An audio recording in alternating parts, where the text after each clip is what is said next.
Kishore Kumar, registrar Mangalore university. ಈಗಾಗಲೇ Covid ಇಂದಾಗಿ ನಮ್ಮ ದೇಶದಲ್ಲೆಲ್ಲ ಬಹಳಷ್ಟು ತೊಂದರೆಗಳನ್ನು ನಾವು ಅನುಭವಿಸ್ತಾ ಇದ್ದೇವೆ. ಅದರಲ್ಲೂ ಶೈಕ್ಷಣಿಕ ಕ್ಷೇತ್ರದಲ್ಲಿ, ಅದರಲ್ಲೂ ಮಂಗಳೂರು ವಿಶ್ವವಿದ್ಯಾನಿಲಯದ ಶೈಕ್ಷಣಿಕ ಕ್ಷೇತ್ರದಲ್ಲಿ ನಾವು ಬಹಳಷ್ಟು ವಿದ್ಯಾರ್ಥಿಗಳು ಈ ಕೋವಿಡ್ ಇಂದಾಗಿ ತೊಂದರೆಗೊಳಗಾಗಿರೋದನ್ನು ನಾನು ಗಮನಿಸಿದ್ದೇನೆ. ಈಗಾಗಲೇ ವಿದ್ಯಾರ್ಥಿಗಳು ಈ ಕೋವಿಡ್ ಇಂದಾಗಿ ಶೈಕ್ಷಣಿಕವಾಗಿ ಹಾಗೆ ಮಾನಸಿಕವಾಗಿ ಹಾಗೆ ದೈಹಿಕವಾದ ಬೆಳವಣಿಗೆಗೆ ಪೂರಕವಾದ ವ್ಯವಸ್ಥೆ ಇಲ್ಲದೆ ವಿದ್ಯಾರ್ಥಿಗಳು ತೊಂದರೆಗೊಳಗಾಗಿದ್ದಾರೆ. ಒಬ್ಬ ವ್ಯಕ್ತಿಯ ಸರ್ವತೋಮುಖ ಬೆಳವಣಿಗೆಗೆ ಅಥವಾ ವಿದ್ಯಾರ್ಥಿಯ ಸರ್ವತೋಮುಖ ಬೆಳವಣಿಗೆಗೆ ಆ ವಿದ್ಯಾರ್ಥಿಯು ಶೈಕ್ಷಣಿಕವಾಗಿ, ಮಾನಸಿಕವಾಗಿ ಮತ್ತು ದೈಹಿಕವಾಗಿ ಸಮರ್ಥನಾಗಿರಬೇಕಾಗ್ತದೆ. ಈಗಿನ ಒಂದು ಸ್ಪರ್ಧಾತ್ಮಕ ಜಗತ್ತಿನಲ್ಲಿ ವಿದ್ಯಾರ್ಥಿಗಳು ಶೈಕ್ಷಣಿಕವಾಗಿ ಆದರೂ ಆಗ್ಬೋದು ಅಥವಾ ಮಾನಸಿಕವಾಗಿ ಆದರೂ ಆಗ್ಬೋದು ಅಥವಾ ದೈಹಿಕವಾಗಿ ಸಮರ್ಥರಾಗಿಲ್ಲ ಅಂದರೆ ಅವರು ಈ ಸ್ಪರ್ಧಾತ್ಮಕ ಜಗತ್ತಿನಲ್ಲಿ ತಮ್ಮ ಮುಂದಿನ ಜೀವನದಲ್ಲಿ ಉತ್ತಮ ಅಥವಾ ಸಾಧನೆಯನ್ನು ಮಾಡಲಿಕ್ಕೆ ಬಹಳಷ್ಟು ಕಷ್ಟಗಳಾಗ್ತದೆ. ಸೊ ಅದೇ ಈ ಕೋವಿಡ್ ಇಂದಾಗಿ ಈಗಾಗಲೇ ವಿದ್ಯಾರ್ಥಿಗಳು ಈ ಒಂದು ತೊಂದರೆಗೊಳಗಾಗಿರುವುದರಿಂದ ಮಂಗಳೂರು ವಿಶ್ವವಿದ್ಯಾನಿಲಯ ತಮ್ಮ ಸಂಯೋಜಿತ ಕಾಲೇಜುಗಳ ಸಹಕಾರದೊಂದಿಗೆ ವಿದ್ಯಾರ್ಥಿಗಳಿಗೆ ಸದ್ಯದ ಮಟ್ಟಿಗೆ ಆನ್ಲೈನ್ ತರಗತಿಗಳನ್ನು ಕೂಡ ಆರಂಭಿಸಿದೆ. ಸೊ ಈ ಒಂದು ಆನ್ಲೈನ್ ತರಗತಿಯನ್ನು ಆರಂಭಿಸಿದ್ರಿಂದ ವಿದ್ಯಾರ್ಥಿಗಳಿಗೆ ಸ್ವಲ್ಪ ಮನೋಸ್ಥೈರ್ಯ ಬಂದಂತಾಗುತ್ತದೆ. ಸೊ ಈ ಒಂದು ಆನ್ಲೈನ್ ತರಗತಿ ನಡೆಸುವುದರಿಂದ ವಿದ್ಯಾರ್ಥಿಗಳಲ್ಲಿ ಒಂದು ಉತ್ಸಾಹ ಖಂಡಿತ ಬರ್ತದೆ. ಆದರೆ ಈ ಒಂದು ಆನ್ಲೈನ್ ತರಗತಿಯಿಂದ ಎಲ್ಲ ವಿದ್ಯಾರ್ಥಿಗಳಿಗೂ ಕೂಡ ಇದರಲ್ಲಿ ಭಾಗವಹಿಸಲಿಕ್ಕೆ ಕಷ್ಟ ಸಾಧ್ಯ. ಯಾಕೆಂದರೆ ನಮ್ಮ ರೂರಲ್ ಪ್ರದೇಶದಲ್ಲಿ ವಿದ್ಯಾರ್ಥಿಗಳಿಗೆ ಸರಿಯಾಗಿ ಇಂಟರ್ನೆಟ್ ಫೆಸಿಲಿಟೀಸ್ಗಳೆಲ್ಲ ಇರುವುದಿಲ್ಲ.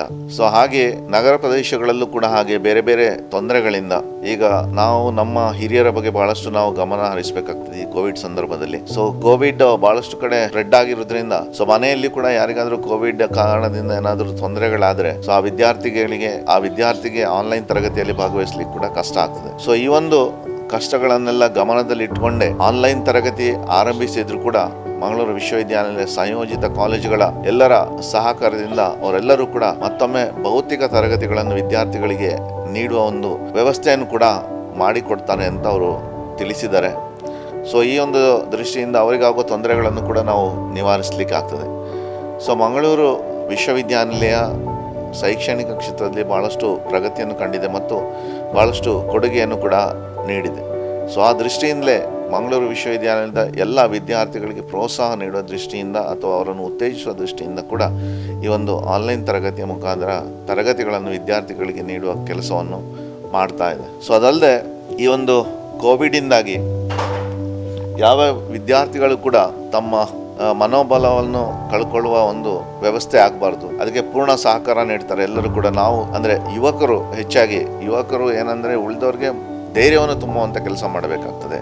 ಅದರಲ್ಲೂ ನಮ್ಮ ಮನೆಯಲ್ಲಿ ನಮ್ಮ ಹಿರಿಯರಿಗೆ ನಾವು ವಿದ್ಯಾರ್ಥಿ ಅಥವಾ ನಾವು ಯುವಕರೇನಿದ್ದೇವೆ ಸೊ ಅವರಿಗೆ ಮನೋಬಲವನ್ನು ನೀಡಬೇಕಾಗ್ತದೆ, ಅವರಿಗೆ ಧೈರ್ಯವನ್ನು ತುಂಬಬೇಕಾಗ್ತದೆ. ಈ ಕೋವಿಡ್ ಸಂದರ್ಭದಲ್ಲಿ ಅದು ಬಹಳ ಮುಖ್ಯ ಆಗಿದೆ. ಅದು ಎಲ್ಲ ಯುವಕರ ಜವಾಬ್ದಾರಿ ಕೂಡ ಆಗಿದೆ. ಅದರಿಂದ ಯುವಕರು ಧೈರ್ಯವಾಗಿದ್ದುಕೊಂಡು ಈ ಒಂದು ಕೋವಿಡನ್ನು ಎದುರಿಸುವ ಪ್ರಯತ್ನವನ್ನು ಮಾಡಬೇಕು. ಸೊ ಇದೇ ಸಂದರ್ಭದಲ್ಲಿ ನಾನು ಇನ್ನೊಂದು ಮಾತನ್ನು ಹೇಳಿ ಕೂಡ ಇಷ್ಟಪಡ್ತೇನೆ. ಈ ಶಿಕ್ಷಣ ಕ್ಷೇತ್ರದಲ್ಲಿ ವಿದ್ಯಾರ್ಥಿಗಳಿಗೆ ಮಾತ್ರ ಅಲ್ಲ, ಬಹಳಷ್ಟು ಅತಿಥಿ ಉಪನ್ಯಾಸಕರಿಗೂ ಈ ಒಂದು ಕೋವಿಡಿನಾಗಿ ಬಹಳಷ್ಟು ತೊಂದರೆ ಆಗಿದೆ. ಅವರೆಲ್ಲರೂ ಕೂಡ ಈ ಒಂದು ಟೀಚಿಂಗ್ ಪ್ರೊಫೆಷನನ್ನೇ ಆಯ್ದುಕೊಂಡು ಎಲ್ಲರೂ ಟೀಚಿಂಗಲ್ಲೇ ಇರುವ ಅತಿಥಿ ಉಪನ್ಯಾಸಕರುಗಳು ಈಗ ಭಾಳಷ್ಟು ಸಂಸ್ಥೆಗಳಲ್ಲಿ ತಮ್ಮ ಕೆಲಸಗಳನ್ನು ಕಳ್ಕೊಂಡಿದ್ದಾರೆ. ಸೊ ವಿದ್ಯಾರ್ಥಿಗಳ ಸಂಖ್ಯೆ ಕಡಿಮೆ ಅಥವಾ ಅವರಿಗೆ ಸಂಬಳ ಕೊಡಲಿಕ್ಕೆ ಕಷ್ಟ ಆಗ್ತಾ ಇದೆ, ಈ ರೀತಿಯೆಲ್ಲ ಅವರು ಕೆಲಸಗಳನ್ನು ಕಳೆದುಕೊಂಡು ಭಾಳಷ್ಟು ತೊಂದರೆಯಲ್ಲಿ ಸಿಲುಕಿಕೊಂಡಿದ್ದಾರೆ.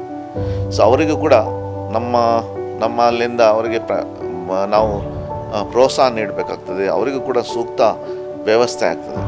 ಈ ಶೈಕ್ಷಣಿಕ ಕ್ಷೇತ್ರದಲ್ಲಿ ಶಿಕ್ಷಣಕ್ಕೆ ಸಂಬಂಧಪಟ್ಟ ಹಾಗೆ ಅಲ್ಲ, ಕ್ರೀಡಾ ಕ್ಷೇತ್ರದಲ್ಲಿ ಕೂಡ ನಾವು ಭಾಳಷ್ಟು ತೊಂದರೆಗಳನ್ನು ಅನುಭವಿಸ್ತಾ ಇದ್ದೇವೆ.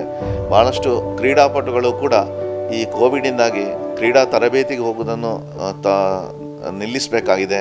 ಹಾಗೆ ಯಾವುದೇ ತರಬೇತಿಯನ್ನು ಭಾಗವಹಿಸಲಿಕ್ಕೆ ಅಥವಾ ಸ್ಪರ್ಧಾತ್ಮಕ ಕ್ರೀಡಾ ಕಾರ್ಯಕ್ರಮಗಳು ನಡೆಯದೇ ಇರೋದ್ರಿಂದ ಅವರು ಕೂಡ ಭಾಳಷ್ಟು ತೊಂದರೆಗಳ ಅನುಭವಿಸಿದ್ದಾರೆ. ಸೊ ಇವಾಗ ಏನಾಗಿದೆ ಅಂತ ಹೇಳಿದರೆ ಅವರು ಕೂಡ ತಮ್ಮ ಕ್ಷೇತ್ರದಲ್ಲಿ ಹೇಗೆ ಮುಂದುವರಿಬೇಕು, ನಾವು ಹೇಗೆ ಸಾಧನೆಯನ್ನು ಮಾಡ್ಬೋದು, ಇದರ ಬಗ್ಗೆ ಅವರು ಅತಂತ್ರ ಪರಿಸ್ಥಿತಿಯಲ್ಲಿ ಕೂಡ ಸಿಲುಕಿಕೊಂಡಿದ್ದಾರೆ. ಒಬ್ಬ ಕ್ರೀಡಾಪಟು ಒಂದು ಒಳ್ಳೆಯ ರಾಷ್ಟ್ರೀಯ ಮಟ್ಟದ ಕ್ರೀಡಾಪಟು ಆಗಬೇಕಾದ್ರೆ ಅವನು ಭಾಳಷ್ಟು ಹಗಲು ರಾತ್ರಿ ದುಡಿಬೇಕಾಗ್ತದೆ. ಸೊ ಕಷ್ಟಪಟ್ಟು ದುಡಿದು ಅವನು ಸಾಧನೆಯನ್ನು ಮಾಡಬೇಕಾಗ್ತದೆ. ಸೊ ಹಾಗೆ 4-5 ತಿಂಗಳು 1 ವರ್ಷ ಈ ಥರ ಆದರೆ ಅಥವಾ 2 ವರ್ಷನೇ ಈ ಥರ ಆದರೆ ಅವನ ಕ್ರೀಡಾ ಜೀವನಕ್ಕೆ ಭಾಳಷ್ಟು ತೊಂದರೆ ಆಗ್ತದೆ. ಈ ಕ್ರೀಡಾ ಕ್ಷೇತ್ರ ಕೂಡ ಈ ಒಂದು ಕೋವಿಡಿಂದಾಗಿ ತೊಂದರೆಗೆ ಒಳಗಾಗಿದೆ. ಅದಲ್ಲದೆ ಈ ಶೈಕ್ಷಣಿಕ ಕ್ಷೇತ್ರದಲ್ಲಿ ಅಥವಾ ಕ್ರೀಡಾ ಕ್ಷೇತ್ರದಲ್ಲಿ ಬಿಟ್ಟು ಕೂಡ ಉಳಿದ ಕ್ಷೇತ್ರಗಳಲ್ಲೂ ಕೂಡ ವಿದ್ಯಾರ್ಥಿಗಳು ತೊಂದರೆಗಳನ್ನು ಅನುಭವಿಸ್ತಾ ಇದ್ದಾರೆ. ಇವರೆಲ್ಲರೂ ಕೂಡ ಧೈರ್ಯವಾಗಿದ್ದು ಇನ್ನು ಮುಂದಿನ ದಿನಗಳಲ್ಲಿ ಈ ಕೋವಿಡಿಂದ ಹೊರಗೆ ಬರುವ ನಾವು ಎಲ್ಲ ಒಂದು ವ್ಯವಸ್ಥೆಗಳನ್ನು ಮಾಡಿಕೊಳ್ಬೇಕಾಗ್ತದೆ. ನಾವೆಲ್ಲರೂ ಕೂಡ ಈ ಕೋವಿಡ್ ನಿವಾರಿಸುವ ಒಂದು ಕಾರ್ಯದಲ್ಲಿ ನಾವೆಲ್ಲರೂ ಕೂಡ ತೊಡಗಿಕೊಳ್ಬೇಕಾಗ್ತದೆ. ನಮ್ಮ ಸಂಘ ಸಂಸ್ಥೆಗಳು ಕೂಡ ಈ ಒಂದು ಕಾರ್ಯಕ್ರಮದಲ್ಲಿ ತೊಡಗಿಕೊಂಡಿವೆ. ಅವರೊಂದಿಗೆ ಸೇರಿಕೊಂಡು ನಾವು ಕೂಡ ಈ ಕೋವಿಡನ್ನು ನಿವಾರಿಸುವ ಬಗ್ಗೆ ಪ್ರಯತ್ನಗಳನ್ನು ಮಾಡಬೇಕು ಅಂತ ಈ ಸಂದರ್ಭದಲ್ಲಿ ನಾನು ಹೇಳಲಿಕ್ಕೆ ಇಷ್ಟಪಡ್ತಾ ಇದ್ದೇನೆ. ಸೊ ಹಾಗೆ ನಾನು ಕೊನೆಯದಾಗಿ ಹೇಳೋದಾದರೆ, ಈ ಕೋವಿಡ್ ವಾರಿಯರ್ಸ್ ಆಗಿ ಏನು ಕಾರ್ಯನಿರ್ವಹಿಸ್ತಾ ಇದ್ದಾರೆ ಅವರಿಗೆ ನಾನು ಖಂಡಿತವಾಗಿಯೂ ಶಿರಬಾಗಿ ನಮಸ್ಕರಿಸ್ತೇನೆ. ಯಾಕೆಂದರೆ ಅವರಿಂದಾಗಿ ನಮ್ಮ ಈಗ ದೇಶ ಉಳಿತಾ ಇದೆ ಅಂತ ಹೇಳಿದರೆ ತಪ್ಪಾಗಲಾರ್ದು. ಅವರು ರಾತ್ರಿ ಹಗಲು ಕಷ್ಟಪಟ್ಟು ದುಡಿತಾ ಇದ್ದಾರೆ, ದೇಶಕ್ಕಾಗಿ, ದೇಶದ ಜನರಿಗಾಗಿ ದುಡಿತಾ ಇದ್ದಾರೆ.